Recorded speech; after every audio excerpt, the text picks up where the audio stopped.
The laughter came first, bright, deliberate, and sharp enough to slice through the hum of champagne bubbles and soft jazz. Naomi Ellis turned her head just in time to see them.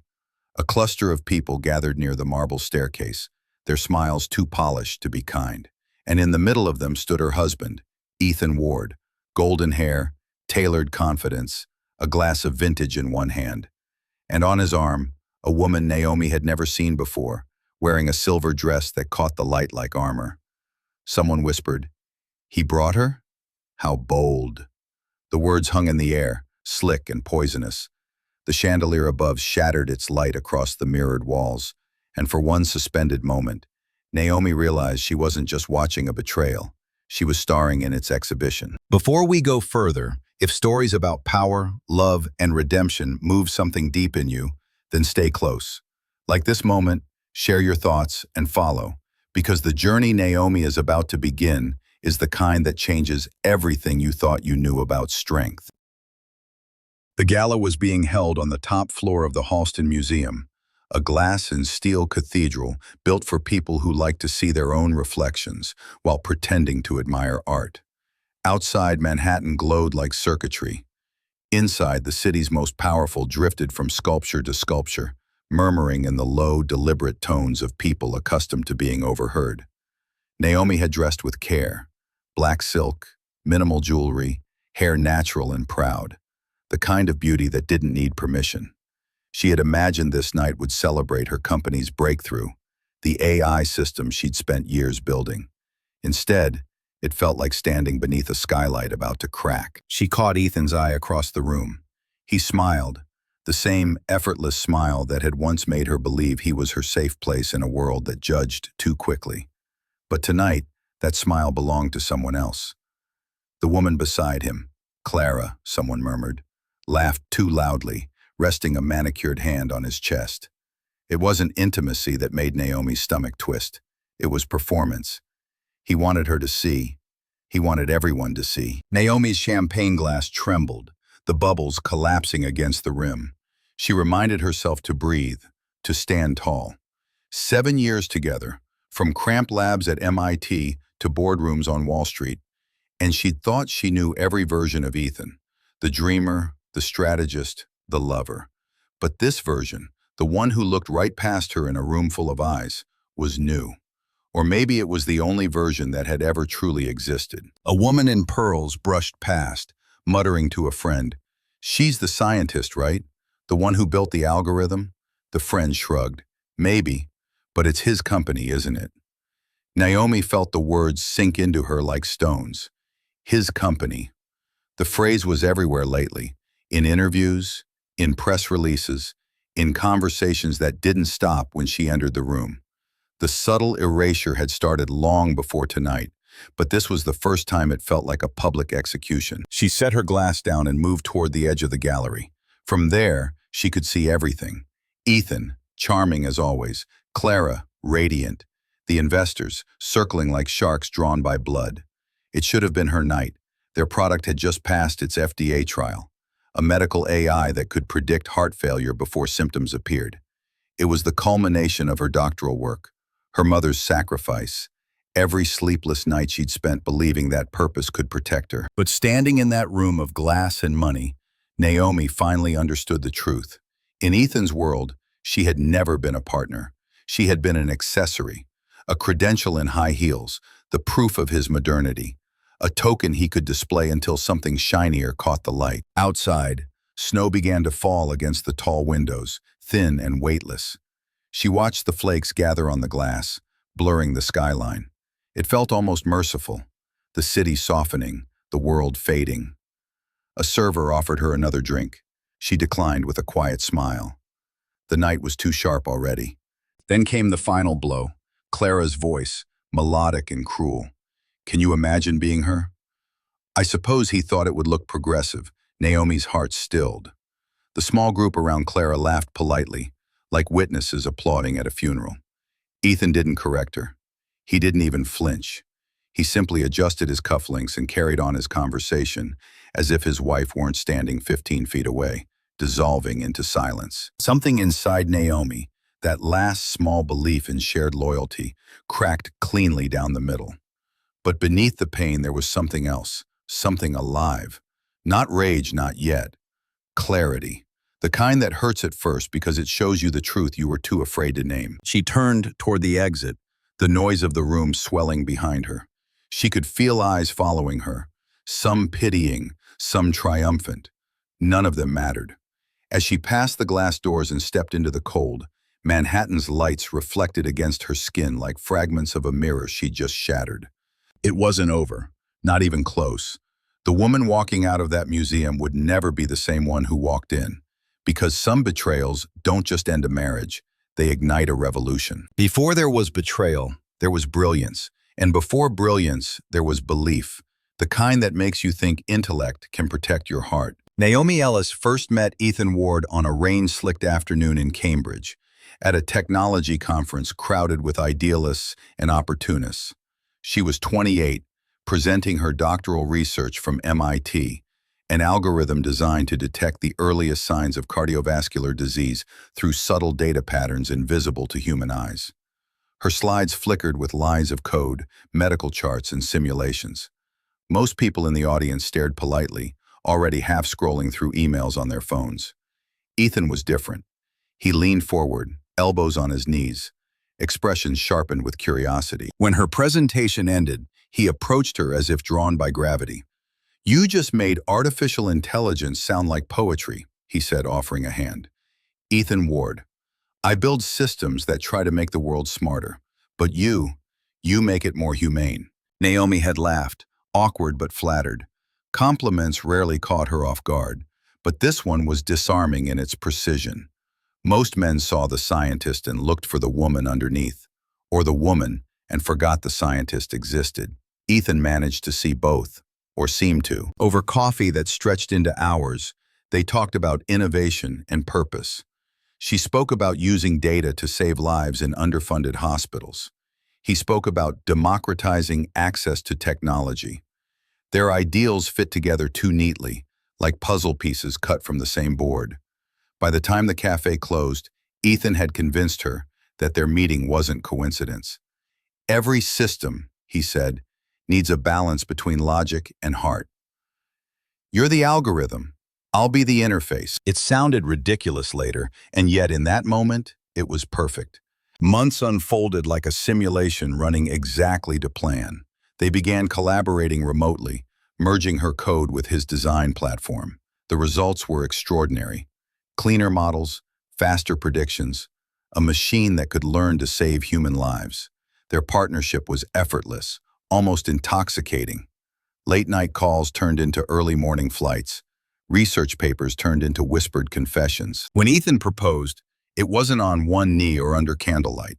It was in a cramped lab filled with humming servers and half-eaten takeout. He handed her a ring box smudged with fingerprints. "We build things that last," he said softly. "Let's build us." Naomi, always cautious, said yes anyway. Love, she reasoned, was also a system, unpredictable but still governed by input and output. And Ethan, with his blue eyes and boundless ambition, seemed like the perfect variable. They moved to New York, merging their lives and their work into one impossible equation. Together they founded Aurelia Technologies, a startup dedicated to medical AI. Naomi led the research team, crafting the algorithms that formed the company's core.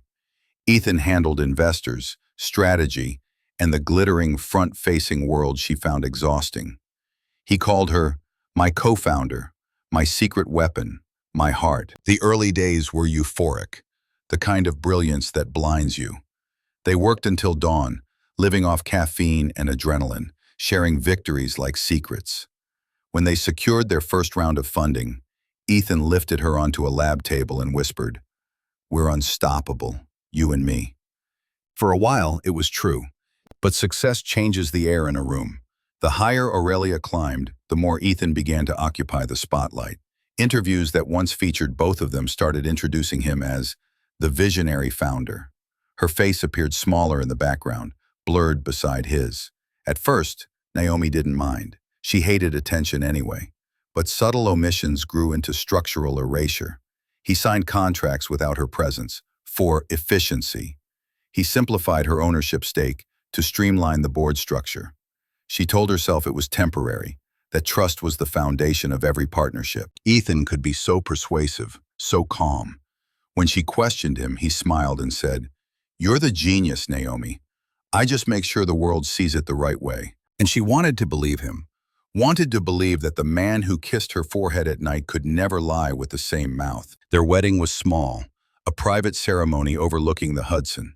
Her mother, Maya, had flown in from Atlanta, nervous but proud. "He seems kind," she'd said, studying Ethan with the guarded optimism of a woman who'd seen too many promises turn brittle.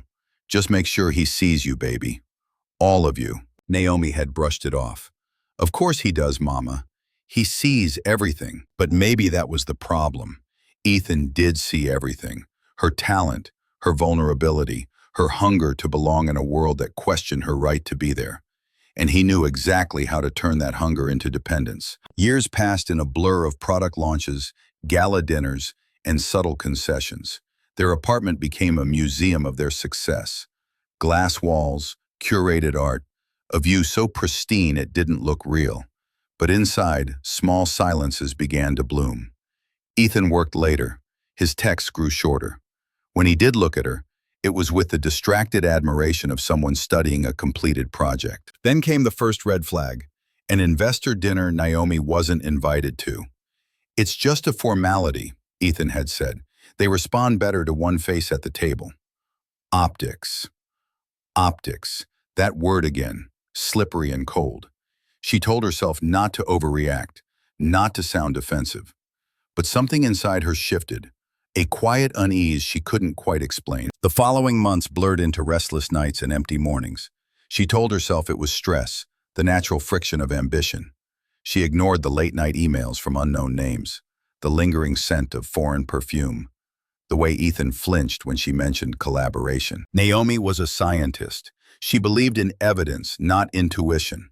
But love isn't data, it's a pattern of absence. And she began to notice the absences piling up.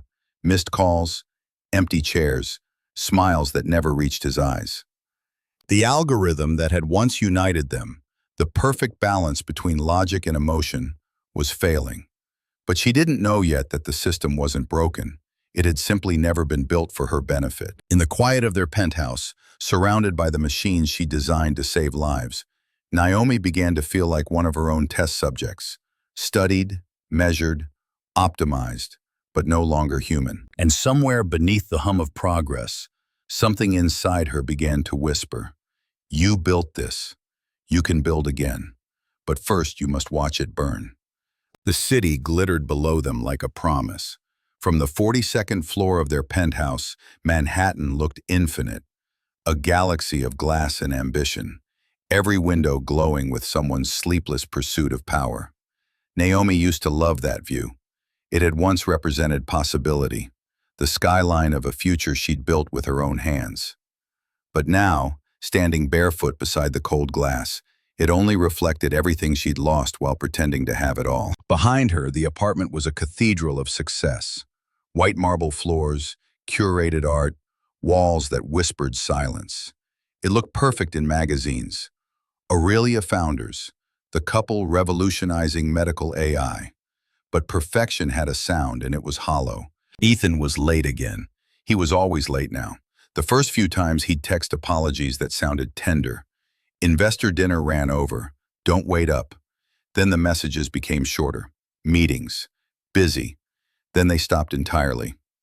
Naomi told herself not to notice, that this was what growing companies demanded. Sacrifice, distance, discipline. But the truth she refused to name was simpler. She was no longer part of the story he wanted to tell. She poured herself a glass of wine and scrolled through her phone. Her own name barely appeared in the newest press releases.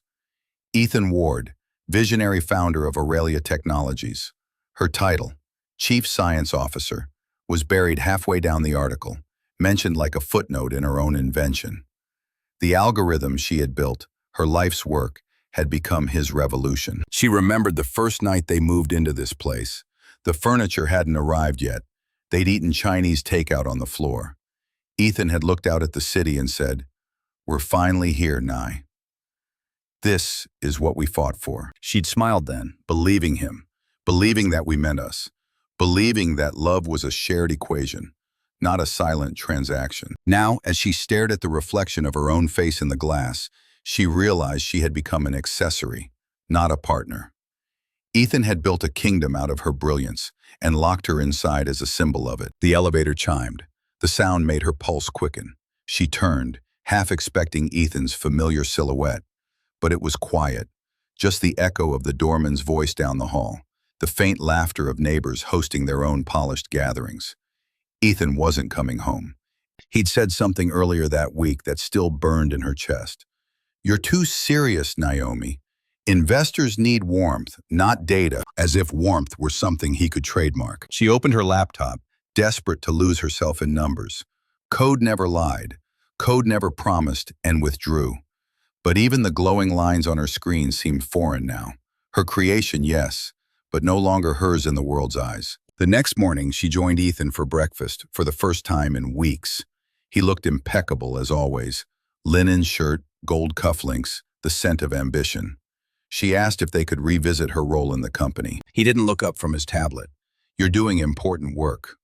Don't worry about titles." "But investors need clarity," he interrupted. "And having two co-founders confuses the narrative. It's not personal." Not personal. That phrase landed like a knife. She realized how effortlessly he separated the two. Business and love, ambition and intimacy, slicing her out of both with the same calm efficiency. Later that night, she attended a networking event alone. Ethan was indisposed, as his assistant put it. The ballroom buzzed with money and ego. Naomi drifted from conversation to conversation, each one another reminder of her invisibility. When people asked what she did, she told them she was the scientist behind Aurelia. They smiled politely, eyes glazing over. One man laughed and said, "You mean Ethan's company?" She didn't correct him. By the time she returned home, the apartment lights were dimmed. Ethan wasn't there, but his cologne lingered in the air, sharper now, unfamiliar. On the counter sat an open bottle of wine, 2 glasses, one with lipstick smeared across the rim. Naomi froze. Her hands trembled as she touched the stem, a faint warmth still clinging to the glass. She stared at it until the room blurred, until she couldn't tell whether she was shaking from anger or disbelief. When Ethan finally walked in, he looked startled to see her awake. "You're home early," he said, like she was the one intruding. "Who was here?" He blinked, then smiled. That polished, empty smile she'd learned to fear. "A client. You're imagining things, Nye.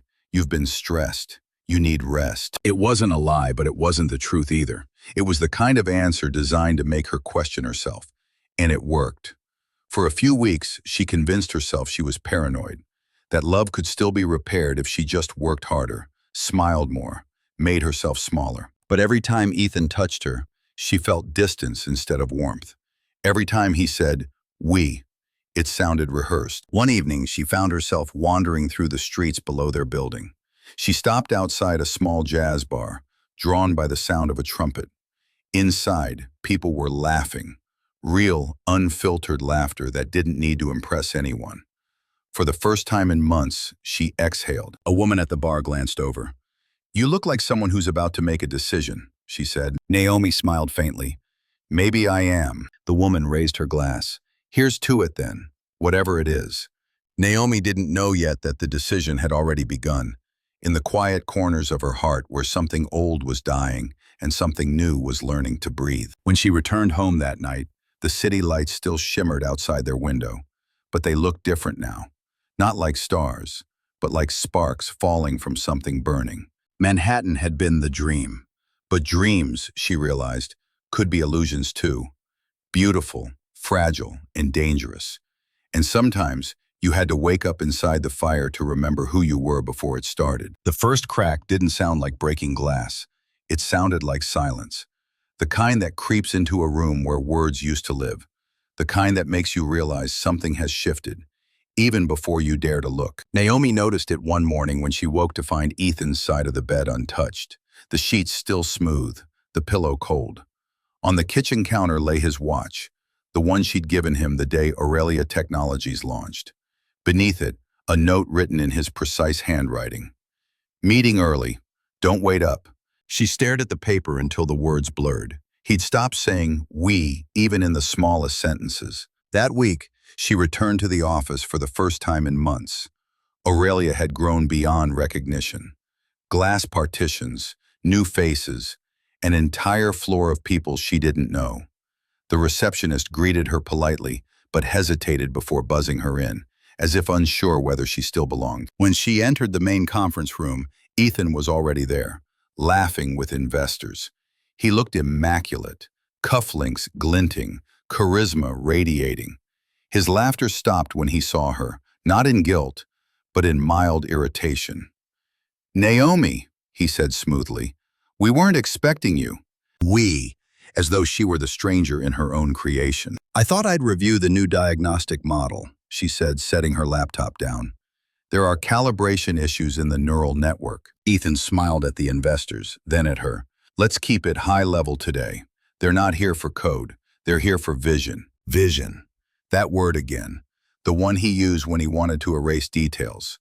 The investors nodded, murmuring admiration for Ethan's leadership, his innovation, his singular genius.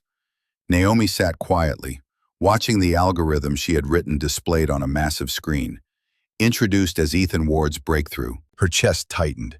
Every calculation, every line of code, every sleepless night, stripped of her name, dressed in his. She waited until the meeting ended, until the room emptied, before speaking. "You're removing my credit from the patents." Her voice was steady, but her hands trembled. Ethan leaned against the table unbothered. "It's standard legal streamlining.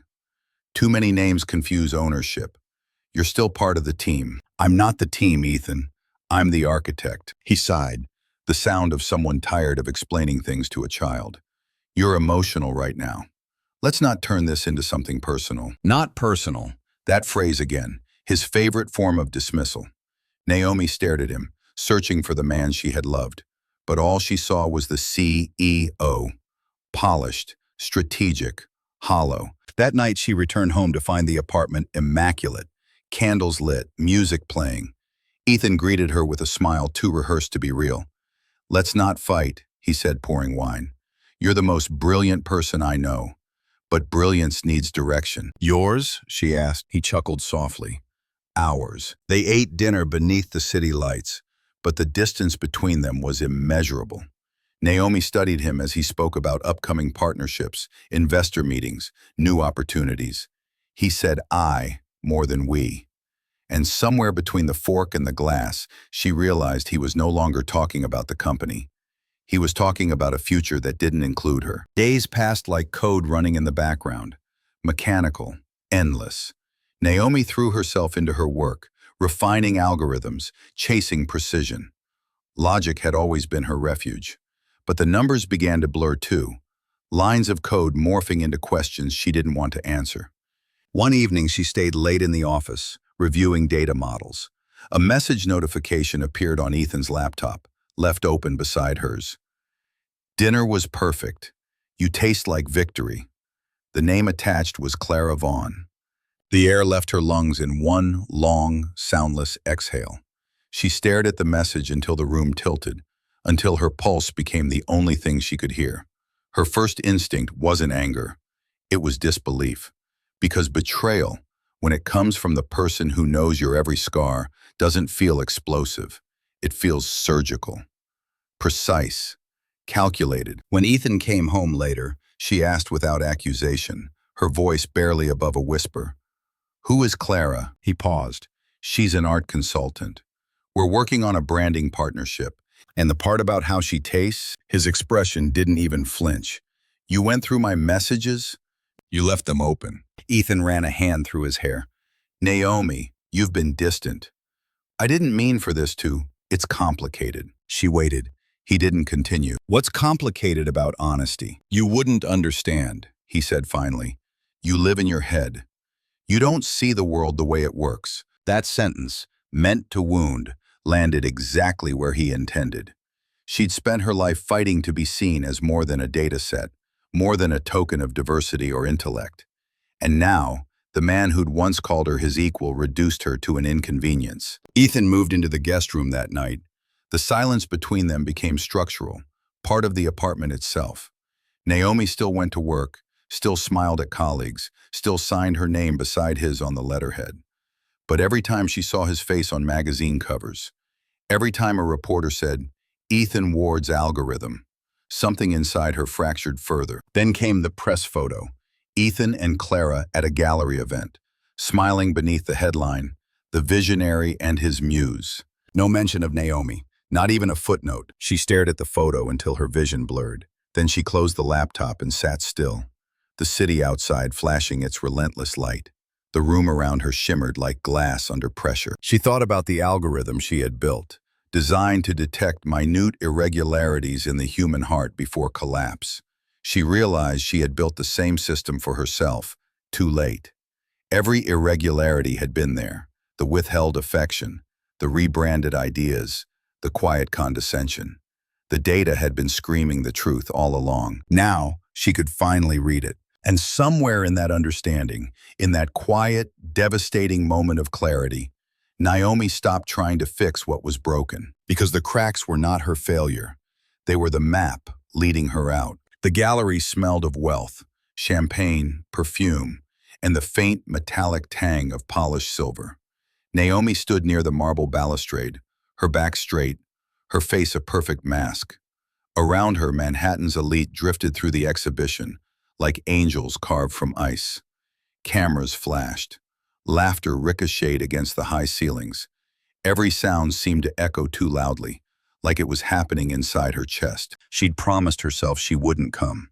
After everything, after the humiliation, the quiet erasure, the lies, she'd sworn off Ethan's world. But when the invitation arrived with the Aurelia logo embossed in gold, she'd felt the pull of unfinished business. Tonight, the company would unveil a new AI partnership. Her creation, her life's work, repackaged under someone else's name. And she couldn't look away. The event space was all white. White floors, white walls, white gowns, as if purity could be manufactured. The lighting was merciless, revealing every imperfection. Naomi caught her reflection in one of the mirrored columns, a figure in black silk, dark skin luminous under sterile light.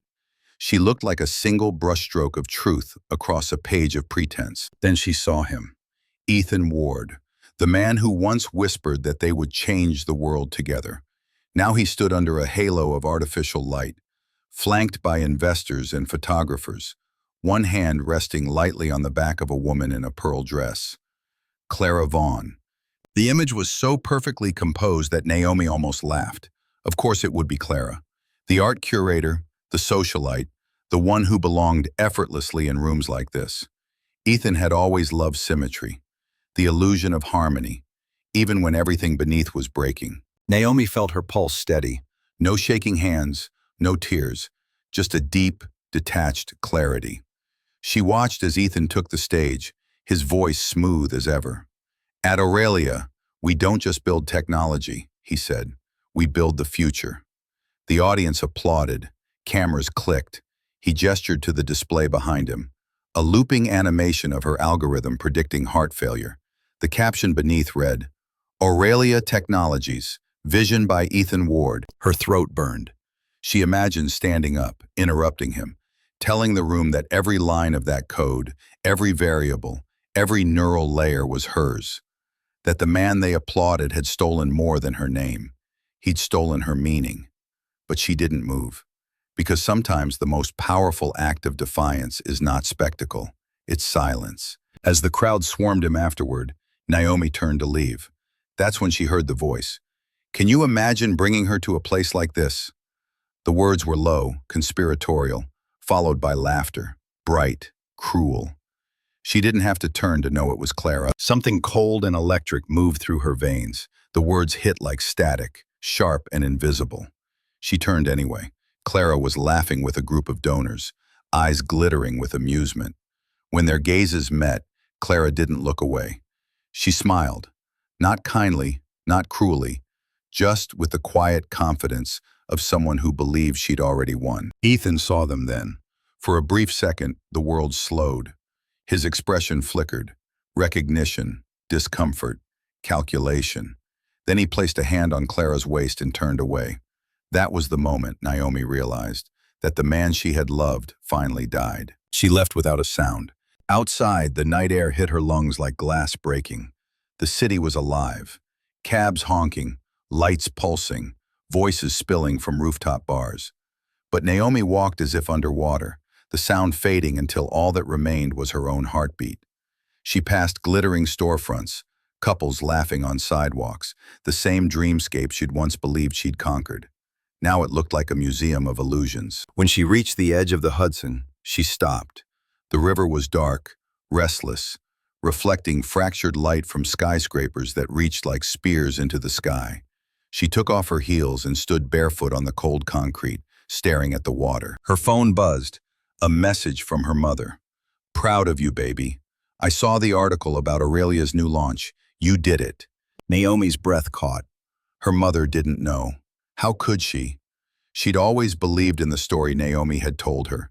The dream of success, of partnership, of being seen. But now that dream was a ghost wearing someone else's name. She typed a reply, then deleted it. How could she explain betrayal this vast in a text message? How could she tell her mother that the company she'd built was now a monument to her erasure? She sank onto a bench, the cold seeping into her bones. Above her, the night stretched endless. Somewhere across the city, Ethan and Clara were probably celebrating. Champagne, applause, photographs of triumph. She could almost hear the clinking glasses, the murmur of congratulations. And yet, beneath all of it, Naomi felt something unexpected rising. Not grief, not fury, but something sharper. Awareness. She thought of the algorithm she'd built, the one designed to detect the faintest irregularities before the heart failed. It had always been about prevention, about seeing what others missed. She realized now that she'd written her own prophecy years ago. The data had been there, hidden in plain sight. Ethan's ambition, the slow subtraction of her name, the rewriting of ownership masked as love. The system hadn't failed her. She had failed to read the warning signs. Naomi closed her eyes and breathed deeply. The river smelled of salt and steel, alive and indifferent. The pain inside her chest pulsed once, twice, then steadied. The humiliation would not be the end. It would be the ignition. When she finally stood, the wind tangled her hair, and her reflection in the glass facade of a nearby building startled her. For the first time in years, she saw herself, not as a partner, not as an appendage, not as a symbol of diversity or genius, but as something elemental. Her story wasn't ending here, in this white room of men and mirrors. It was beginning in the dark, where truth always starts. As Naomi walked back toward the city, her bare feet striking against the pavement, a thought settled in her mind with the precision of code. Some systems collapse because they're flawed. Others collapse because they were built on lies. And when they do, the collapse isn't tragedy, it's revelation. The city had a different voice after midnight, softer, stripped of performance. The applause had faded. The laughter that had cut her open hours earlier was only a ghost now, swallowed by the hum of streetlights and the rhythmic breath of traffic. Naomi walked without knowing where she was going. Her heels dangled from one hand. The other brushed against the damp stone walls of the narrow streets leading away from the gallery. Every step felt both weightless and heavy, like moving through the aftermath of a dream you can't quite wake from. The cold air hit her cheeks, sharp and cleansing. Behind her, the white room still glowed, a sanctum of power and lies. Ahead, the night stretched wide and endless, an uncharted map. Naomi had spent years defining systems, teaching machines to detect what human eyes could not.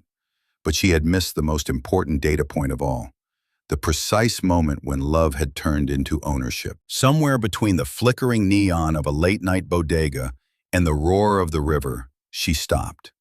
The Hudson shimmered under the street lamps, black water rippling with gold reflections. For a moment she stood there, staring at the currents, remembering the rhythm of the applause that had followed Ethan's speech, that smug cadence of victory built on her silence. She remembered the way Clara had looked at her, pity disguised as triumph. Naomi wanted to scream. Instead, she laughed, low, quiet, and bitter. It startled her. The sound didn't belong to the woman she used to be. It belonged to someone else, someone awakening. She sat on the stone steps leading to the river's edge. The city lights blurred in her eyes. She thought of the girl she once was, the one who used to believe intelligence was armor and success was sanctuary. That girl had believed Ethan's praise was love, that his world was safety. Now she understood. He had never wanted her strength. He had wanted her brilliance contained, controlled, the way one cages light to keep it from illuminating too much. A gust of wind swept her hair across her face. She closed her eyes and breathed in the metallic air.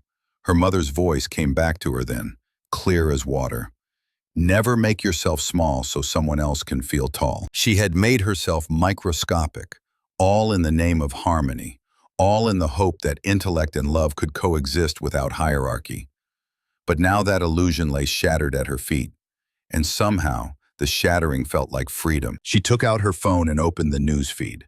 Every major outlet carried photos from the gala, Ethan and Clara, haloed in white light, the perfect narrative. Aurelia Technologies unveils breakthrough in predictive AI, Ethan Ward's vision for the future. Her name was absent, as expected. It should have hurt more than it did, but instead, she felt a strange stillness. Naomi turned off the screen. The city reflected across the water like a fractured constellation.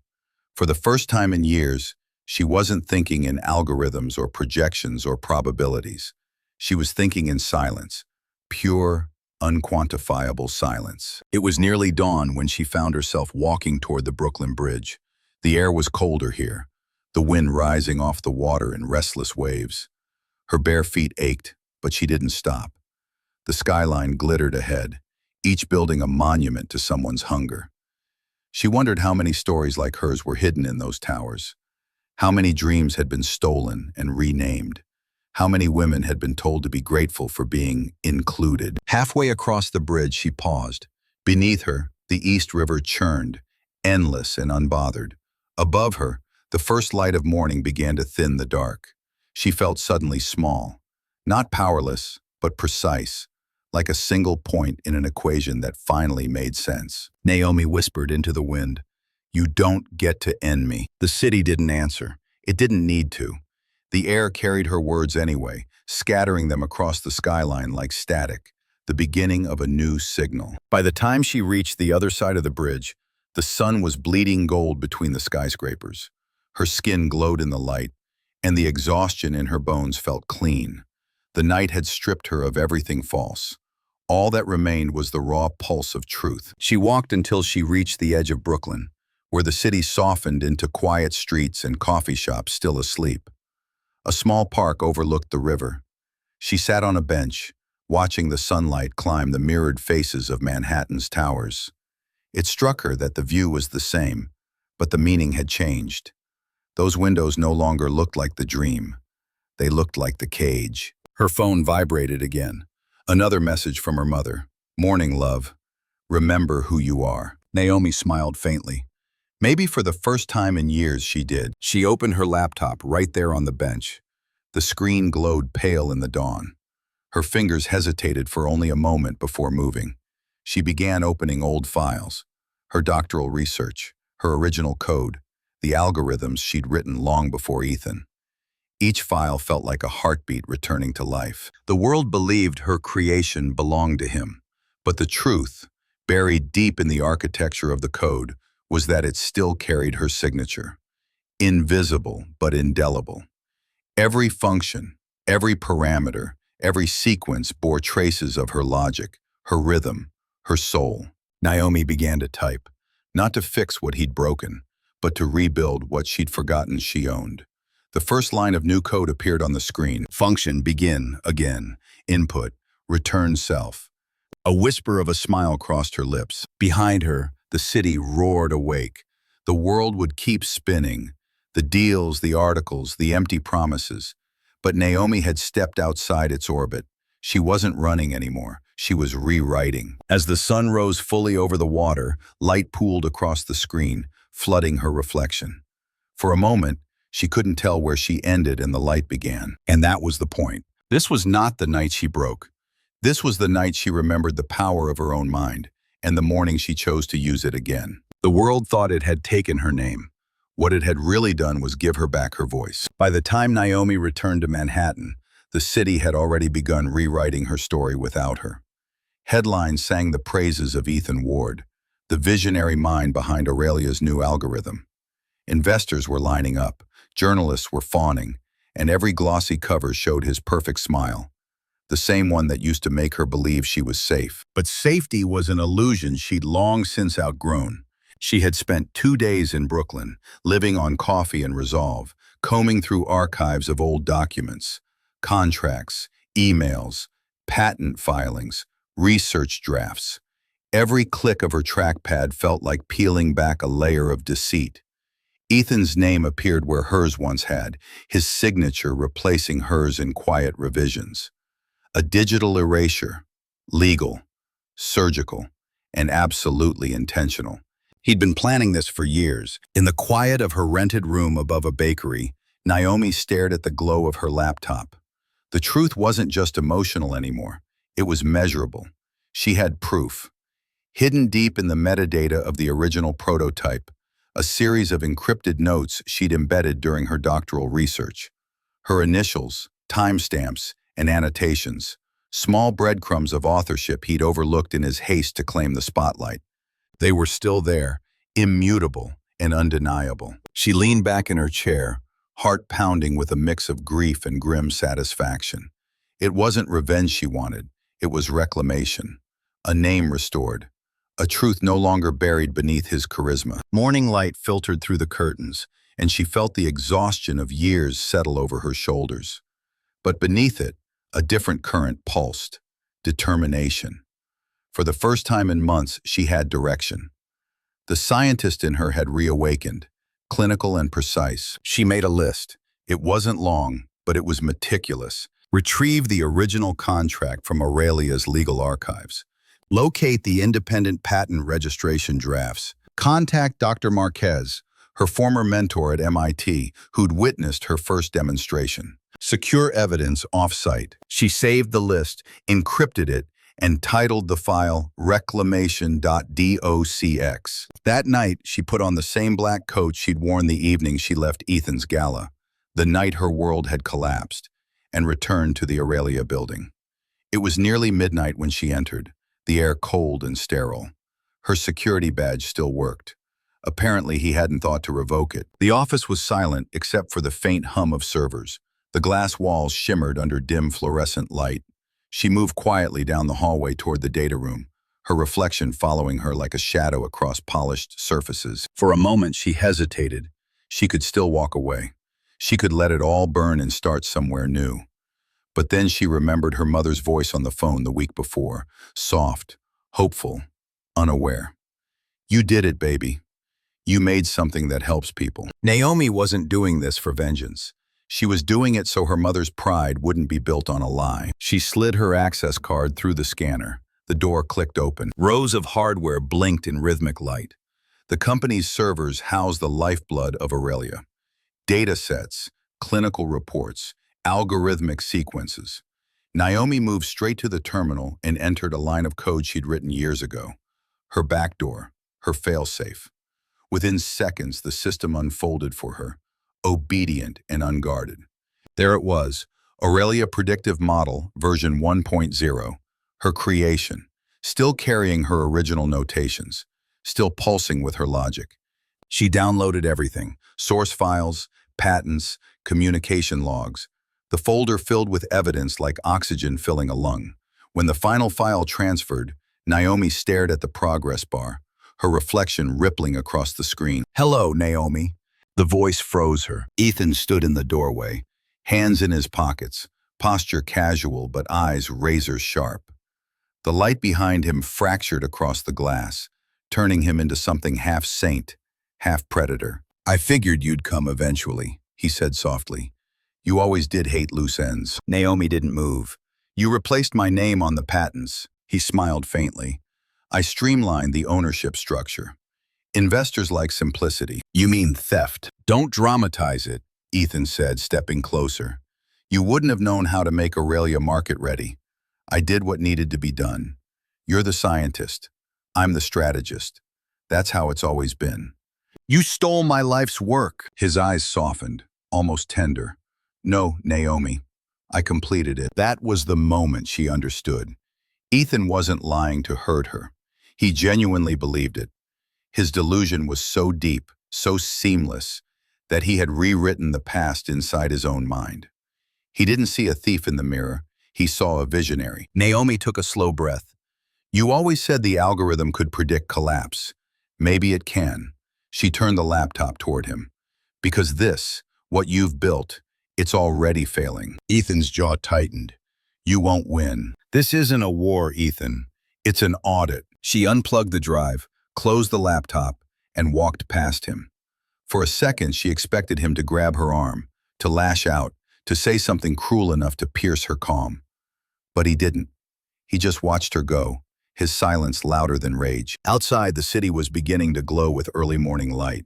She crossed the plaza barefoot again, heels in hand, the same way she had walked away from the White Room weeks earlier. But this time, her steps were steady. The cold pavement no longer felt like exile. It felt like foundation. She found a cafe opening for the day, took a corner table and ordered black coffee. The USB drive sat on the table beside her like a quiet heart still beating. In her mind, she could already see the next steps unfolding. Legal filings, press inquiries, public correction. But more than that, she saw herself writing again. Not code this time, but narrative, truth. Ethan might have taken her company, but he had not taken her mind. And in the age of algorithms, the truth still needed a human voice to bring it to light. She wrapped her hands around the warm cup and looked out the window. The sun crept slowly over the skyscrapers, washing the city in pale gold. Somewhere out there, Ethan would be waking up, checking his phone, realizing the balance of power had shifted. Naomi didn't need to destroy him. All she had to do was reveal what was real. The truth would do the rest.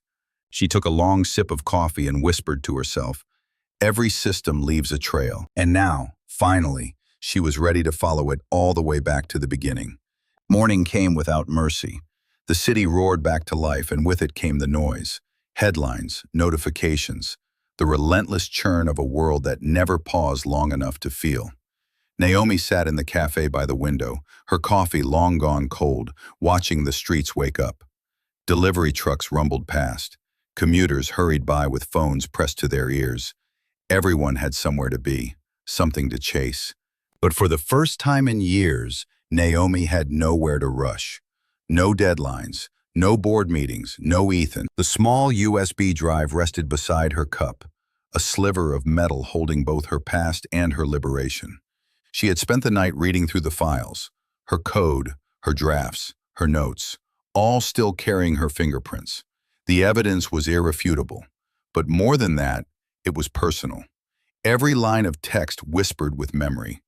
The rhythm of late-night breakthroughs, the quiet satisfaction of discovery, the joy she had once felt before ambition turned corrosive. She had proof, but proof was not peace. By noon, she found herself outside Aurelia's headquarters again, staring up at the glass tower that bore her stolen legacy.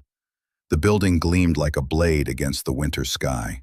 She thought of all the nights she had stayed inside it, chasing perfection under fluorescent light, believing she was building something that would outlast her. And maybe she had. But now she knew. Not everything that endures deserves to. Naomi walked inside for the last time. The receptionist startled when she entered, clearly aware of the tension that now hovered around her name. But Naomi only smiled faintly. I'm here to drop something off. She took the elevator to the top floor. The mirrored doors reflected her face, calm but resolute. She thought about all the versions of herself she had been inside those walls. The idealist, the believer, the partner, the fool. Each reflection flickered like a ghost behind her eyes. When the elevator opened, Ethan's assistant was waiting, nervous. Mr. Ward is in a meeting, she said. Naomi nodded. I'm not here for a meeting. She walked past her, into the boardroom that once felt like a temple. The long glass table still bore the same sterile perfection. Her seat, the one she hadn't sat in for months, was empty. She placed the USB drive neatly in the center of the table, next to the company's embossed logo. For a moment, she just stood there, listening to the low hum of the building, the sound of servers, of air conditioning, of power. It was almost beautiful, cold, constant, unfeeling. Then she whispered, more to herself than to the room, "You can keep the company, but you'll never own the truth." She turned to leave and froze. Ethan was standing in the doorway. His face was unreadable. There were faint circles under his eyes now, cracks in the armor he'd worn so flawlessly. "I thought you'd come back to negotiate," he said. "No," Naomi said quietly. "I came back to end it." Ethan's expression flickered. "You don't want to do this. You'll destroy everything we built." She met his gaze. "You destroyed it the moment you decided my name was optional." He stepped closer, lowering his voice. "You think the truth matters to people like them?" He gestured toward the city beyond the glass walls. "They don't care who built what. They care about who sells it best. And that's me, Naomi. That's always been me." She studied him, the man she'd once believed was her equal. Now she saw him clearly for the first time. Not a monster, but a man so terrified of insignificance that he'd buried every trace of the one person who could expose him. "You're right," she said softly. "You were always better at selling. I was just better at building." For a moment, neither of them moved. The silence between them felt like an autopsy, the dissection of everything they'd ever been. Then Naomi walked past him, her heels clicking against the marble floor. At the elevator, she paused. "You should check your email," she said without turning around. "What did you do?" "I sent copies of everything to the board and to the press." The elevator doors slid shut before he could answer. Down in the lobby, the air felt different, cleaner, sharper. She stepped out into the street and tilted her face to the winter sun. The city moved around her in brilliant motion, utterly indifferent to her personal revolution. And somehow, that was comforting. As she walked toward the park, her phone began buzzing. One notification after another. She didn't need to look. She already knew what they were. Statements, headlines, questions. She crossed into Central Park, where the trees were bare and the air smelled faintly of snow. She found a bench overlooking the frozen pond and sat down. For the first time in a long time, she allowed herself to breathe without strategy. A text arrived from an unknown number. "You've ruined me." She stared at the message for a long moment before typing a reply. "No, I've released you from the illusion you built. The rest is up to you." She hit send and placed the phone face down on the bench beside her. The world could spin as it pleased. She was done chasing after the approval of men who mistook theft for talent. For a long time, she simply sat there, watching the sunlight dance across the ice. Somewhere nearby, a child's laughter echoed, clear, unguarded, alive. It was the kind of sound that reminded her why she had built the algorithm in the first place. To protect, to preserve, to prevent collapse. Now, she realized, it wasn't machines that needed saving. It was people. People like her, who gave too much of themselves to others who only knew how to take. The wind shifted, carrying the faint sound of church bells from the Upper West Side. Naomi stood, wrapping her coat tighter around her. The world ahead was uncertain, but it was hers again, untethered, unclaimed, and wide open. As she began walking, her reflection caught briefly in the frozen pond. The woman who looked back wasn't the same one who had once stood beside Ethan Ward in front of cameras. She wasn't a symbol or a survivor. She was simply real. And in that reflection, beneath the bruised light of winter, Naomi saw something she hadn't seen in years: freedom. It didn't roar or demand attention. It arrived softly, quietly, like a breath after too long underwater. Her quiet exit was not surrender. It was rebirth. The story broke before dawn. Naomi woke to the vibration of her phone on the nightstand, a storm of notifications lighting up the dark. For a moment, she didn't move. The room was quiet except for the low hum of the city outside, the muted rhythm of early traffic below. Then she reached for the phone and saw her name everywhere. The real architect behind Aurelia Technologies, Naomi Ellis, the hidden genius of the algorithm that could save lives. Truth surfaces. Aurelia's co-founder erased from history. Her face was on every feed, every article, every trending tag. Reporters quoted her old research papers, her MIT mentors, her archived presentations. The evidence she had sent had detonated across the digital world like a precision strike. And in the middle of it all, Ethan Ward, once the darling of Silicon Alley, was unraveling in real time. Naomi sat up slowly, the light from her screen illuminating her face. There was no joy in what she saw, only inevitability. The truth, once released, had no master. She turned off the phone and crossed to the window. Outside, Manhattan gleamed under a rising sun. The same city that had watched her fall apart, now bearing silent witness to her resurrection. The skyline was a scar and a promise, each glass tower a reminder of what power can create and destroy. Her phone buzzed again. This time it was her mother. "Baby, they're talking about you on the news. They're saying you built that program, the one that predicts heart disease." Naomi smiled softly. "I did, Mama. I really did." Her mother's voice trembled. "I knew you did. I always knew." After the call, Naomi sat for a long time, letting the quiet settle around her. She wasn't sure what came next. The world loved to crown heroes one day and dismantle them the next. But she also knew something Ethan never had. The truth doesn't need to be defended once it's free. It just needs to keep existing. Later that morning, she met Dr. Marquez, her former mentor, in a small cafe near Columbia. He looked older than she remembered, but his eyes were the same, sharp, warm, endlessly curious. "I read your statement," he said, stirring his coffee. "Elegant. No anger, no spectacle. You let the data speak." "That's all I ever had," Naomi replied. "The data." Marquez nodded. "The Institute wants to help you. We could relaunch your research, under your name this time, with full control." Naomi looked out the window, considering. "I don't want to rebuild what I lost," she said finally. "I want to build what comes after." He studied her for a moment, then smiled. "Then maybe it's time for a new code." The idea lingered in her mind all afternoon. A new code, a rebirth. When she returned to her apartment, she powered on her laptop. The machine hummed softly, waiting. Naomi opened a blank document. The cursor blinked, steady, expectant, like a heartbeat. She began typing. Not the old formulas, not the algorithm that had been twisted into profit. This was something new, something human. She called it Phoenix. It wasn't just another predictive model. It was a framework designed to heal, to learn not from patterns of illness, but from patterns of recovery. Instead of calculating risk, it would measure resilience. It would help doctors understand why some patients survived against all odds, the invisible mathematics of will, community, and hope. The more she built, the more alive she felt. Her fingers moved instinctively, as if guided by the version of herself she'd buried years ago. Lines of code flowed like poetry, elegant, intentional, luminous. Weeks passed quietly. The media storm burned through its cycle.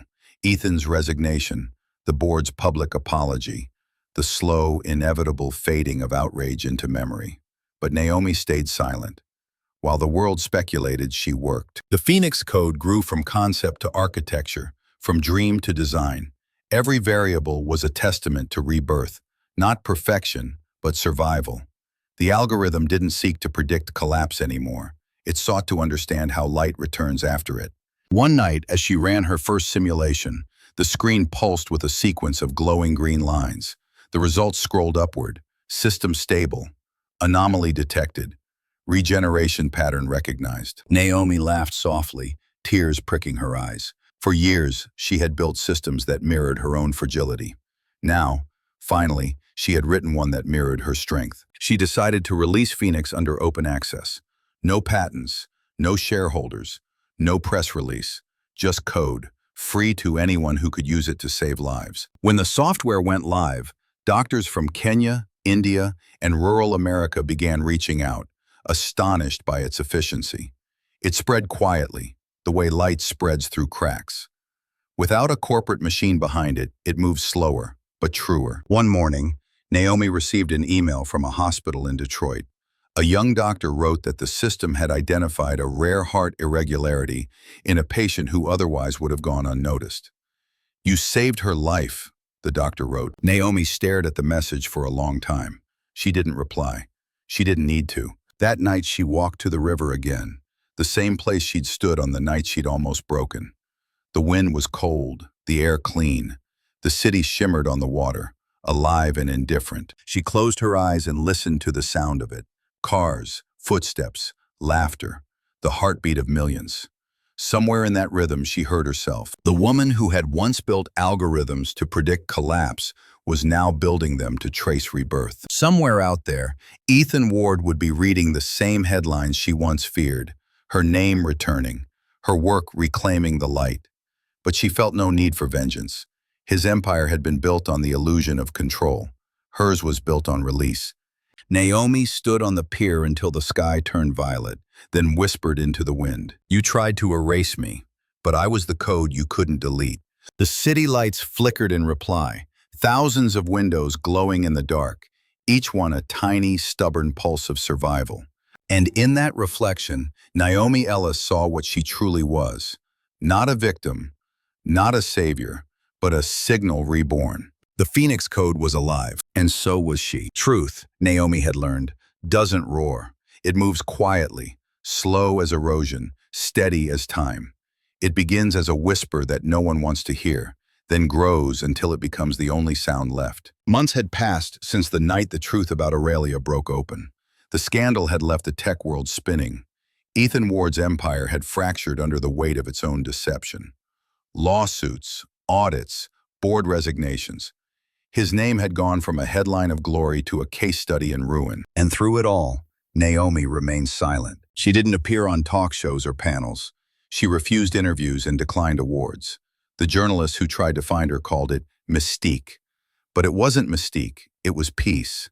She had said what she needed to say. The rest was noise. Still, truth has a way of circling back, especially when power is threatened by it. One gray morning, as rain streaked the windows of her small Brooklyn studio, Naomi's lawyer called. "You're being subpoenaed," he said. "Ward's legal team filed a motion to reclaim ownership of your research.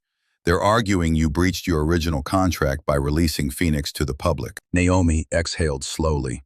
"He's still fighting ghosts," she murmured. "Maybe, but this time it's in court." For a moment she said nothing.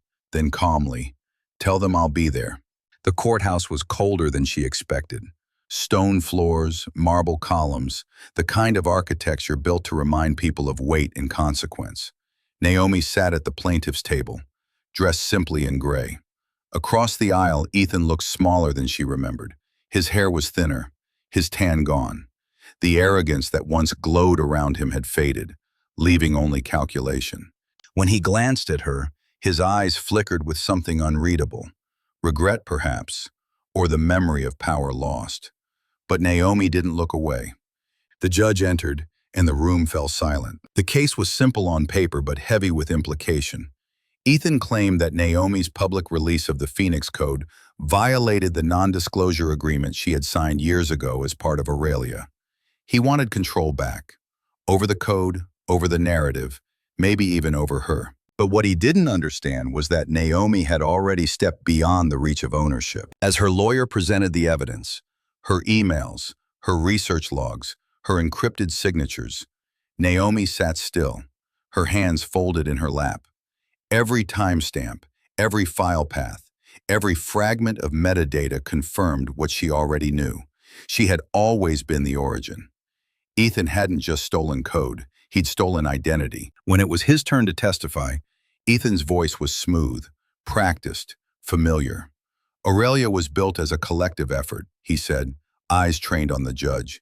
The code may have begun with her research, but it evolved into something far greater. The algorithm she released wasn't hers alone, it was ours. Naomi listened without emotion. His words were the same melody he'd played for years. Ours. A pronoun used like a weapon. Her lawyer rose. "Ms. Ellis, would you tell the court why you made the Phoenix Code public?" Naomi stood. The courtroom felt suddenly smaller, the air charged. She spoke softly, but her voice carried. "I released Phoenix because I refused to let it become another weapon of profit. The algorithm was designed to save lives, not to feed a corporation's image. Ethan Ward didn't build it, he branded it. There's a difference between invention and ownership. The law may decide who holds the paper, But truth decides who holds the creation. The room was still. Even Ethan's legal team paused their typing. Naomi continued, her tone even but electric. Aurelia was never about saving lives. It was about saving reputations. Phoenix was born from the ashes of that lie. If the price of integrity is ownership, then I'll pay it. But don't mistake silence for surrender. The data speaks for itself. The judge leaned forward. Ms. Ellis, do you have evidence supporting your sole authorship? Naomi nodded to her lawyer. He projected a sequence of digital records onto the screen, her old notes, her encryption keys, and finally, a single line of code buried deep within the algorithm's early framework. It appeared simple. Creator, N.E. Ellis, 2017. The line had been invisible to everyone but her. Hidden beneath layers of code, it was her fingerprint, a trace of her existence preserved inside the machine. The courtroom murmured. Ethan's face drained of color. The judge's gavel struck once. We'll recess until tomorrow. I'll review the evidence personally. Naomi gathered her papers and walked out into the rain. That evening, she wandered along the East River, the wind sharp against her face. The city glowed across the water, blurred by drizzle. Somewhere behind her, Ethan was likely pacing in a hotel room, drafting statements, searching for loopholes. But Naomi didn't need to fight him anymore. The system he built was already collapsing under its own falseness. The next morning, the ruling came swift and clear. The court finds in favor of Ms. Naomi Ellis. The Phoenix algorithm is hereby recognized as her sole intellectual property. Furthermore, the evidence indicates deliberate misrepresentation of authorship within the Aurelia organization. An independent investigation will proceed. Naomi didn't smile. She simply exhaled, a quiet release that felt deeper than victory. As she exited the courthouse, reporters swarmed, microphones thrust toward her, flashes exploding in her face. Miss Ellis, how does it feel to win? Will you rebuild Aurelia? Do you have anything to say to Ethan Ward? Naomi paused at the top of the courthouse steps, the gray sky stretching above her like a blank page. She looked out at the chaos, at the cameras waiting for a headline, and spoke only once. Truth doesn't need to win, she said. It just needs to exist. Then she turned and walked away. That night, alone in her apartment, Naomi opened her laptop one last time. The Phoenix code glowed on her screen, pulsing in soft green light.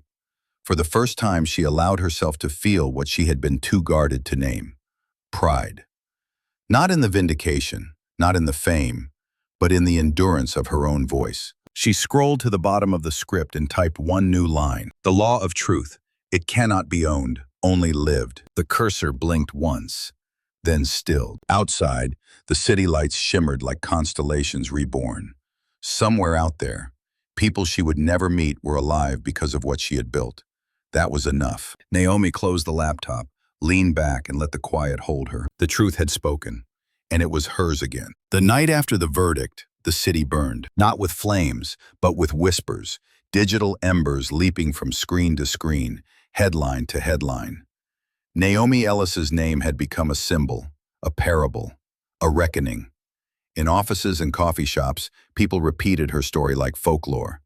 The woman who built a mind and then watched a man try to steal it. But Naomi didn't stay to hear the echo. She left Manhattan before dawn, driving north toward the edge of the Hudson Valley, her car heavy with silence. The skyline faded behind her in the rearview mirror, replaced by trees turning gold in the first light. The city that had once been everything to her now looked small. Beautiful, yes, but claustrophobic, like a glass cage catching fire. She needed air. For weeks she'd been holding her breath, through the trial, through the endless interviews, through the spectacle of it all. Now, with the case behind her, she felt weightless, but also untethered. Vindication was not freedom, it was aftermath. And aftermath was quieter than anyone ever warned you. She stopped in a small town by the river. There was a cabin there, once rented by artists and writers, now half forgotten. It was old, its walls creaking like a heartbeat, the kind of place where time moved differently. She lit a fire in the stone hearth, the smell of burning wood filling the air, and sat by it in silence. The flames flickered against her hands, and she thought about the word that had haunted her these past months: creation. It had once meant invention, progress, discovery. But now it meant something else. Creation was not about making new things. It was about surviving the destruction of the old. Outside, the wind howled through the trees. Naomi pulled her knees to her chest, staring into the fire. For the first time since everything began, she allowed herself to grieve. Not for Ethan, not even for Aurelia, but for the years she had lost to the illusion of partnership. She remembered the nights in their lab, the taste of stale coffee and adrenaline, Ethan's hand brushing hers over a keyboard. She had thought they were building the future together, but they hadn't been building a future. They had been building a throne, and she had been the foundation. The fire cracked, sparks scattering upward. She thought about him then, not with rage, not even pity, but with something closer to sorrow. Some people mistake hunger for vision and love for permission. Ethan had never known the difference. Naomi rose and opened the window. Cold air rushed in, carrying the faint scent of rain. The night sky above was wide and mercilessly clear. Somewhere beyond those stars, satellites blinked with coded data. Billions of lives measured, analyzed, stored. Her creation had become part of that constellation. Phoenix was out there now, alive in 1,000 systems, saving strangers she would never meet. She smiled faintly. That was enough. But peace, she knew, was fragile. The world was changing faster than it could understand itself. Already, journalists were speculating about the next evolution of Phoenix. Corporations reaching out with offers cloaked as admiration. They wanted to brand her again, to turn her resilience into marketable hope. Naomi wasn't naive anymore. She knew the cycle. Heroes became icons, and icons became property. She wouldn't let that happen again. The next morning, she walked down to the riverbank with her laptop. The surface of the water rippled silver in the early light. She opened the computer and scrolled through the files, thousands of lines of code that had come to define her life.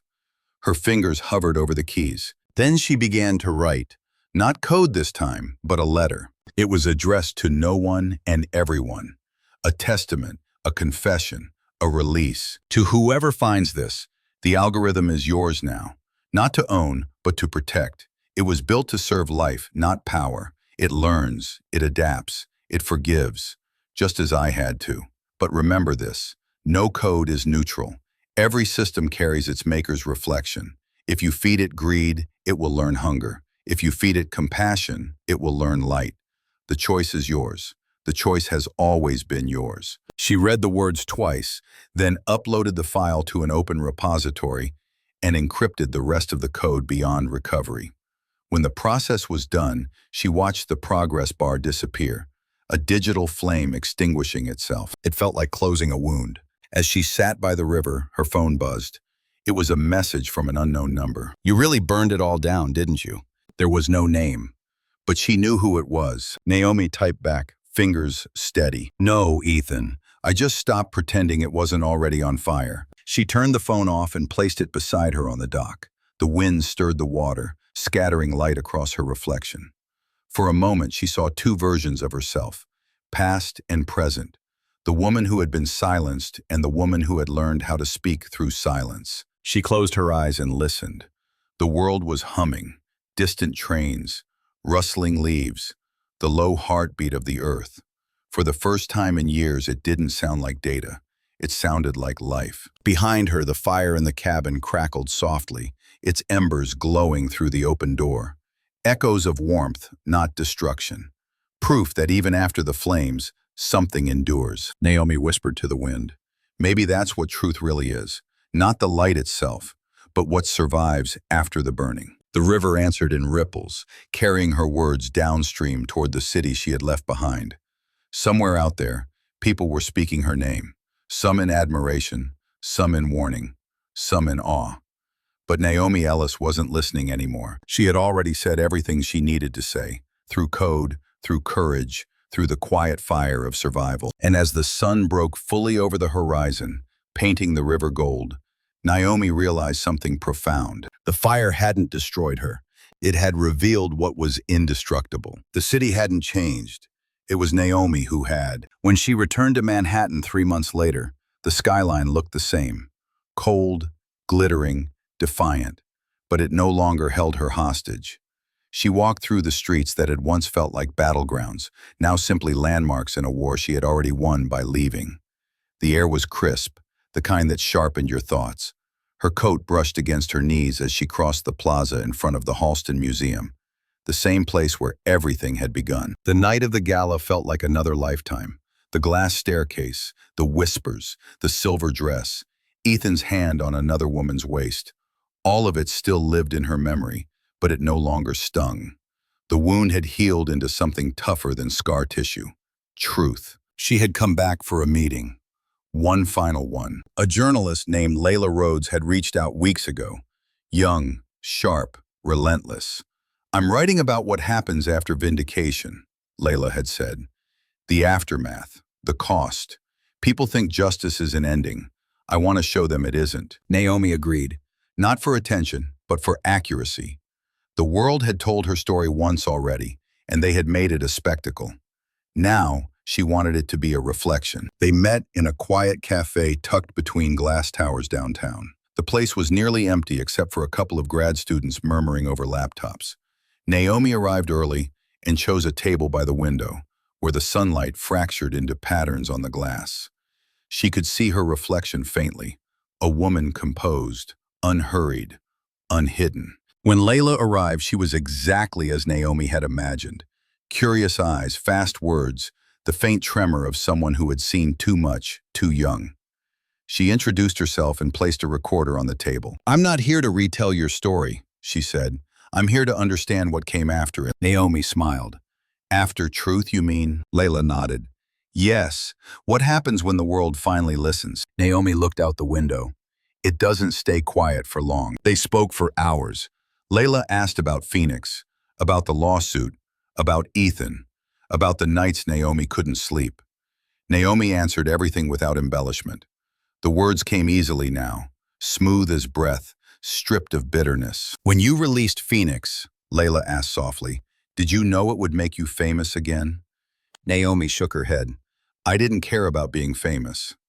I cared about being right. There's a difference." Layla hesitated. "And him? Ethan Ward. Do you ever think about what happened to him?" Naomi's gaze flicked briefly to the window, to the reflection that stared back. "Sometimes, but not the way people think. He was never my opposite. He was my mirror." Layla frowned slightly. "Your mirror?" "Yes," Naomi said. "He showed me everything I didn't want to see. My own hunger, my naivete, the part of me that wanted validation more than truth. I hated him for it. But without that reflection, I might never have seen the cracks in myself. He broke something in me, yes, but it was something that needed to break." Layla's recorder hummed softly. For a long moment, neither spoke. Then Naomi added, "You can't spend your life building systems for truth if you're afraid to face your own." When the interview ended, Layla thanked her, her voice quieter now. She turned off the recorder and said, almost shyly, "You know, I think people expect survivors to sound angry." "You don't," Naomi smiled. "That's because anger is still about them. Healing is about me." She left the cafe before Layla could respond. Outside, the sky was beginning to darken, the city glowing with its usual feverish light. She walked without destination until she found herself standing once more before Aurelia's old headquarters. The logo had been removed, replaced by scaffolding. The building was being renovated, reborn under a different name. Through the glass, she saw a reflection that startled her. Not her own, but someone's behind her. "Naomi." The voice was softer than she remembered, but unmistakable. "Ethan Ward." She turned slowly. He looked older, smaller somehow. The crisp arrogance that had once defined him had melted into exhaustion. His suit was impeccable, but his posture wasn't. There was no crowd, no cameras, no stage. Just two people standing in the ruins of their creation. "I didn't expect to see you," Naomi said quietly. "I didn't expect to still exist," he replied. He gave a small, bitter laugh. "They took everything. The company, the board, the investors. I thought, if I explained, they'd understand. But they only understood the narrative you left them." Naomi tilted her head. "The narrative I revealed, Ethan. There's a difference." He nodded. "I know." For a moment, they simply stood there. Two ghosts facing the architecture of what they'd built together. "I read about Phoenix," he said finally. It's brilliant. It's what Aurelia should have been. Naomi studied him carefully. There was no venom in his tone, no manipulation, just truth, raw and unpolished. You could have built it too, she said, if you hadn't needed it to belong to you. He looked down at his hands. You were right, about everything. Naomi waited, but there was nothing else. No grand apology, no cinematic confession. Just a quiet acknowledgement that the world had already passed judgment, and he had accepted it. Goodbye, Ethan, she said gently. He lifted his gaze. Do you ever miss it? The power? She smiled, a small, knowing thing. No, because power was never the point. The point was purpose, and I have that now. She turned to leave, her reflection in the glass merging briefly with his, two figures blurred by time and consequence. For a fleeting second, it looked like they were still standing side by side, partners again, before reality shifted and separated them forever. As Naomi walked away, she didn't look back. She didn't need to. Some meetings weren't meant for reconciliation. They were meant for closure, for the mirror to finally stop reflecting what hurt. The city lights shimmered in her eyes as she disappeared into the crowd. Somewhere behind her, Ethan remained in front of the glass, staring at his own fading image. Inside the reflection, one truth lingered, unspoken but unmistakable. She had become what he could never be, the creator who burned and still rebuilt, the light that rose from its own ashes. And as night fell over Manhattan, the windows of the city glowed like mirrors catching fire, echoes of everything that had been lost and everything that had survived. The invitation arrived on a morning soaked in sunlight. Naomi found it waiting in her inbox, elegant, understated, and unexpected.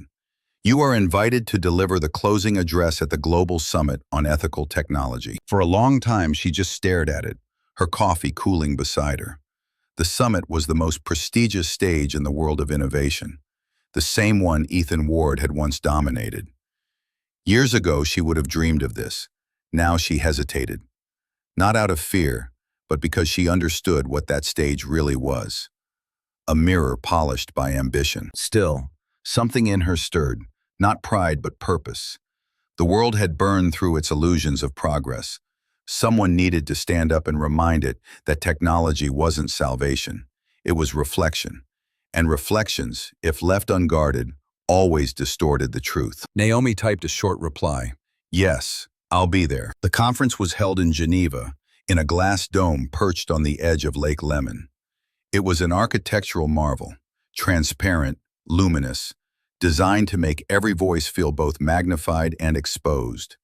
Scientists, CEOs, and journalists filled the halls, buzzing with the familiar electricity of ideas dressed as revolution. When Naomi arrived, heads turned, some with admiration, others with curiosity, a few with the quiet discomfort of recognition. Her name had become legend, whispered in boardrooms and classrooms alike. To some, she was the pioneer who had reclaimed her power. To others, she was the cautionary tale of what happens when a woman refuses to stay silent. Backstage, a young volunteer adjusted her microphone. Ms. Ellis, she said nervously, I grew up reading about you. My mother said your story changed the way she thought about her own work. Naomi smiled softly. Then it was worth it. She stepped onto the stage as the lights dimmed. The room fell silent. The glass walls caught the golden reflection of the lake outside, scattering it across the audience. For a moment, Naomi felt suspended between worlds, the one she had escaped and the one she was now shaping. She began quietly, her voice steady, deliberate. When I was younger, I thought innovation was the highest form of love, she said. To build something that could heal, predict, prevent, wasn't that the purest kind of devotion? I gave years of my life to that belief. I built an algorithm that could see the future of the human heart, and in doing so, I nearly lost my own. The audience leaned forward, cameras blinked. The air itself seemed to listen. I've learned, she continued, that technology is never neutral. It learns from us, not from our intentions, but from our shadows. Every bias we ignore becomes a seed. Every ambition we disguise as virtue becomes a virus. A murmur rippled through the crowd. Naomi's gaze swept the room. faces bathed in cold light, eyes reflecting the same hunger she once carried. "When my creation was taken from me," she said, "I thought I had failed. But I understand now that loss is not the opposite of creation. It is the test of it. Fire doesn't destroy what's true. It only reveals what's indestructible." Behind her, the massive screen illuminated with an image of the Phoenix Code, the open-source interface that had already been adopted in over 30 countries. Its impact had quietly surpassed Aurelia's entire legacy. Hospitals were reporting lives saved.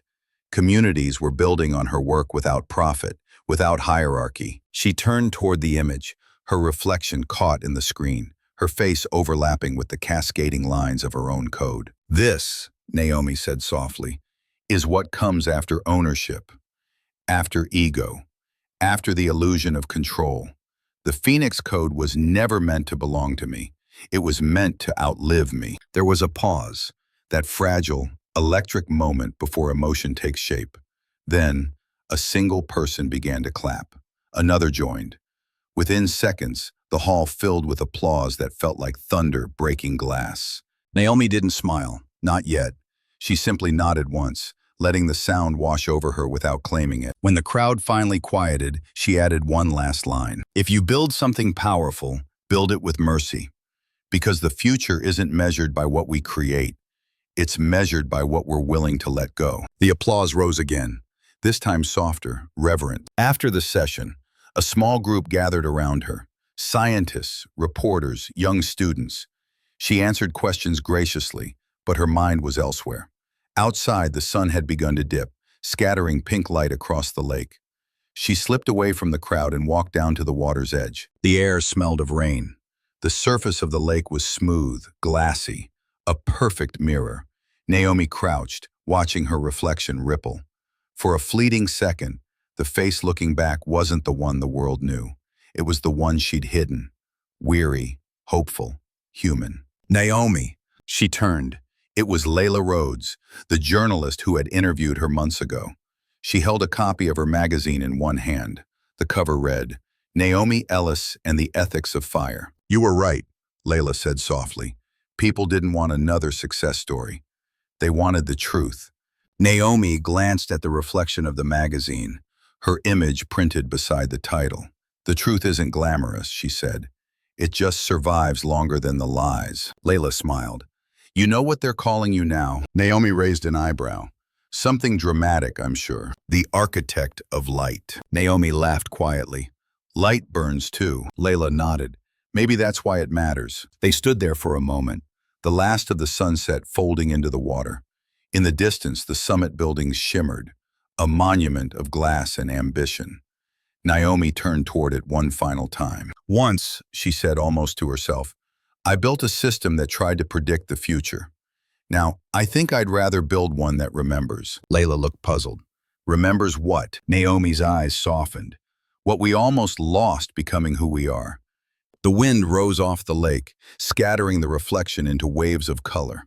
Naomi let it happen, the distortion, the impermanence, because she finally understood that clarity was overrated. The truth wasn't the still surface, it was the current beneath it. As the lights of the summit flickered on behind her, Naomi Ellis stood alone at the edge of the water, not as a survivor or a savior, but as a witness to her own rebirth. The city of glass she had once built had burned. In its place stood something quieter, stronger, and infinite. The summit would call her words history, but Naomi knew better. It wasn't history she'd made. It was light. The night was cold enough to make the stars shiver. Manhattan glittered below, alive with the pulse of its own contradictions.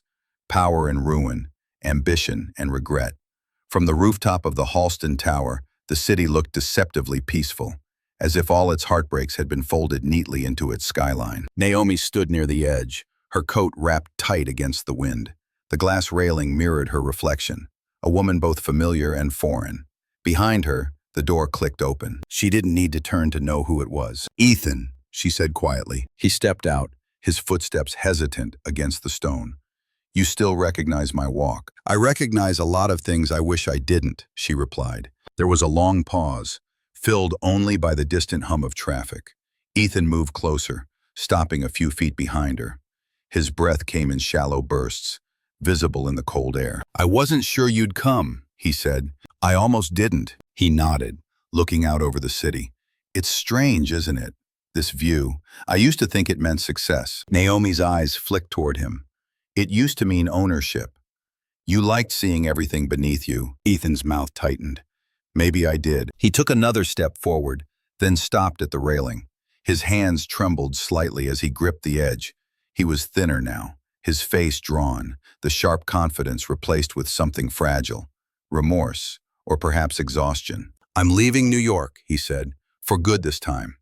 There's nothing left for me here." Naomi's gaze returned to the skyline. "There's nothing left for you to take, you mean?" He winced. "I deserve that." She said nothing. After a long silence, Ethan spoke again, softer this time. "Do you know why I asked you to meet me here?" Naomi shook her head. "Because this is where I proposed to you." Her breath caught, though she hadn't meant to let it. The memory returned like a ghost, him holding out a ring, the city lights behind him, the naive certainty that love could anchor genius. She had said yes because she believed in what they were building together. She had believed in him. He turned toward her now, eyes glassy but sincere. "You were right about everything, Naomi. About the company, about me. I told myself I was fighting for us, for what we built. But really, I was fighting for control. You built something beautiful, and I was too weak to let it belong to you." Naomi's jaw tightened.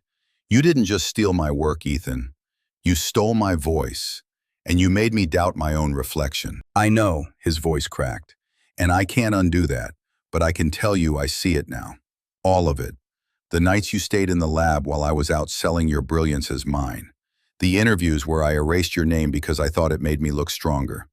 I told myself I loved you, but love without respect is just vanity dressed as devotion." The wind caught his words and carried them out into the night. Naomi closed her eyes. For a moment, she could almost hear the younger versions of themselves. The laughter, the ambition, the fire before it turned dangerous. When she opened her eyes again, her voice was calm. "Why now, Ethan? Why this apology?" "Because I can't live with it anymore," he said. "Not the headlines, not the fallout. You. The way you walked away and never once looked back. I used to think I could rebuild what I lost. But I see now, I didn't lose a company. I lost the only person who ever made me honest." Naomi turned to face him fully. His eyes were wet, but not desperate. There was a quiet sincerity there, the kind that came only after everything else had burned away. "I don't hate you," she said finally. "That's the hardest part. I thought I would. But hate keeps you tethered. I let go a long time ago." Ethan swallowed. "And forgiveness?" She looked at him for a long moment, then up at the city. "Forgiveness isn't a door I open for you. It's one I walk through for myself." He nodded slowly, as if he understood. "You always spoke like that, like poetry pretending to be reason. And you always mistook poetry for weakness," she replied. He almost smiled. "I don't anymore." They stood in silence for a long time. The sounds of the city below seemed far away. Sirens, laughter, the echo of a saxophone drifting from some distant street. Finally, Ethan said, "I read about the Phoenix Code, the hospitals, the research. It's incredible. You did it." Naomi's voice softened. "We did. You were part of the beginning, whether I like it or not." He blinked, surprised. "You mean that?" "I mean that truth isn't neat. You broke something, yes, but that fracture is part of the story too. I just learned how to live beyond it." Ethan exhaled slowly, his breath clouding the air between them. "You don't owe me anything, but I needed you to hear me say it, to hear me say I'm sorry." Naomi looked at him one last time. "Then say it to yourself, Ethan, because that's the only person who needs to believe it." He nodded, a tear slipping down his cheek before he could stop it. Naomi turned toward the edge, where the glass met the open sky. The city glowed beneath them, endless and alive. She thought of how far she had come, the girl who once built systems to predict collapse, the woman who had survived her own. She reached into her pocket and pulled out a small flash drive. Its metal surface glinted in the light. "What's that?" Ethan asked. "The last fragment of Aurelia's code, the first one we ever wrote together." He stared at it, stunned. "You kept it for a while. But some things shouldn't live forever. She walked to the railing and, without hesitation, dropped it over the edge. The drive tumbled through the air, vanishing into the city lights below. Ethan watched it fall, his eyes glistening. You really can let go of anything, can't you? Naomi smiled faintly. Not anything. Just what no longer serves the truth. They stood together for a moment, two people who had built an empire of glass and watched it shatter. Then Naomi stepped back, her silhouette illuminated by the city's glow. Goodbye, Ethan. He didn't try to stop her. He just watched as she walked toward the door, the wind tugging at her coat, her hair catching the light. When the door closed behind her, Ethan turned back to the skyline. The glass walls reflected his image, fractured by the city's illumination. One face, split by thousands of tiny shards of light. And for the first time, he didn't look away. Down on the street, Naomi walked beneath the tower's shadow, the night air cool against her skin. The city that had once been her battlefield now felt like neutral ground. Above her, the Halston rooftops shimmered faintly, like the last ember of a fire finally ready to fade. Some endings don't roar, they exhale. And in that quiet exhale, Naomi Ellis walked forward, unburdened, luminous, whole. The morning after the rooftop, the city felt strangely quiet. The skyline stretched like a breath finally exhaled, its towers glowing pale gold against the dawn. Naomi stood by her window, a cup of coffee warming her hands, and watched the sunlight crawl over the glass. Below, the world kept moving, unaware, unstoppable. Cabs honked, strangers hurried to work. Life went on, as it always does after the fire. She had not slept, but she wasn't tired. There was something clean about exhaustion when it came from completion. The night before had been an ending she hadn't known she still needed. Ethan's apology hadn't erased the past, but it had lifted something heavy from it. A ghost laid finally to rest. She walked to her desk where her laptop waited. Its light blinked softly, like a heartbeat. The Phoenix code file still sat open, its lines of green cascading across the screen. For years, this had been her language, the quiet poetry of precision, the syntax of survival. She smiled faintly. Naomi typed a final line at the bottom of the code. Light exists not in spite of the ashes, but because of them. She pressed save, closed the file, and exhaled. Outside, the city shimmered with ordinary miracles. Steam rising from vents, a bird cutting across the skyline, a stranger stopping to help someone pick up spilled groceries. It was messy and imperfect and alive. And for the first time in years, Naomi didn't feel separate from it. She was part of it again. Her phone buzzed with messages. Congratulations. Requests for interviews. Invitations. She smiled but didn't answer any of them. The world would always want more stories, more symbols, more heroes. But some victories didn't belong on screens. Some were meant to live quietly inside the chest, where they could keep you warm. She packed a small bag that afternoon and left her apartment without saying goodbye.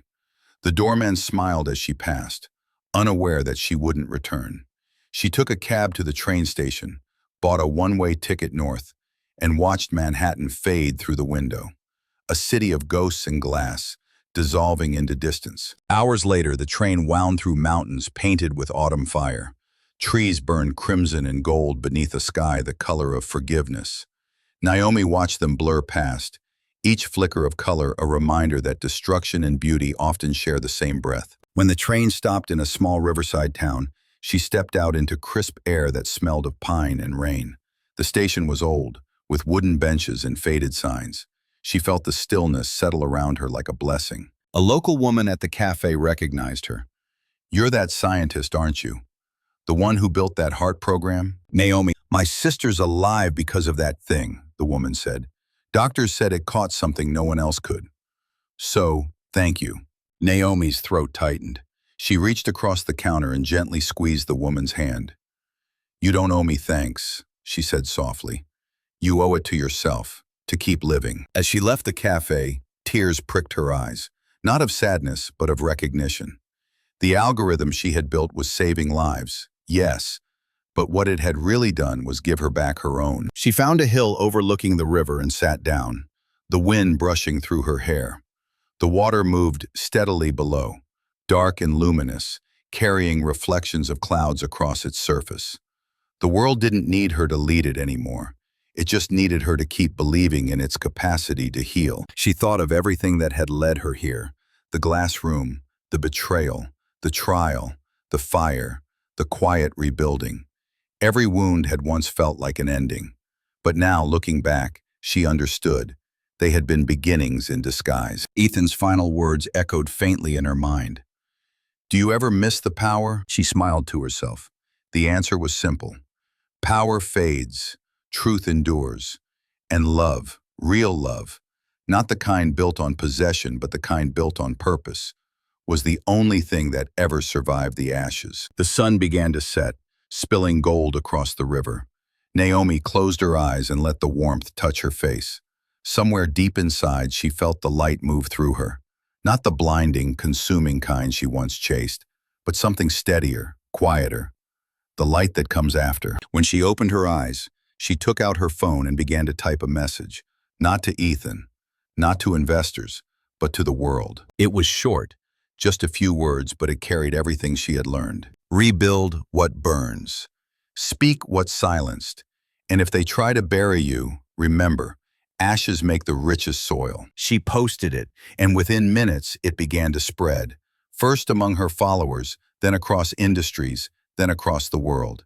People shared it, quoted it, tattooed it, whispered it. It wasn't just a message, it was a mirror. Somewhere in Tokyo, a young engineer read it and decided to quit a company that stole her ideas.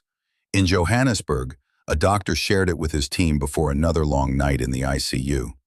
In Sao Paulo, a teenage girl printed it and taped it above her desk. And in every one of those moments, Naomi's voice became more than a name. It became a movement. She didn't need to see it to know. The river kept flowing, and she sat there until the last of the sun disappeared behind the horizon. The world was vast, unpredictable, unfinished, and so was she. As darkness fell, the first stars appeared, small but steady. Naomi smiled. For all their distance, they were proof that light doesn't need to conquer the dark to exist. It only needs to persist. She whispered into the quiet. This is what remains. And somewhere, deep beneath the ashes of everything she had lost, the light stirred again. Gentle, constant, unbreakable. If this story found you at the right time, if it reminded you that your scars are not your ending but your ignition, then share it. Let it reach someone who's still standing in their fire, wondering if there's anything left to save. Because there always is. There is always light beneath the ashes.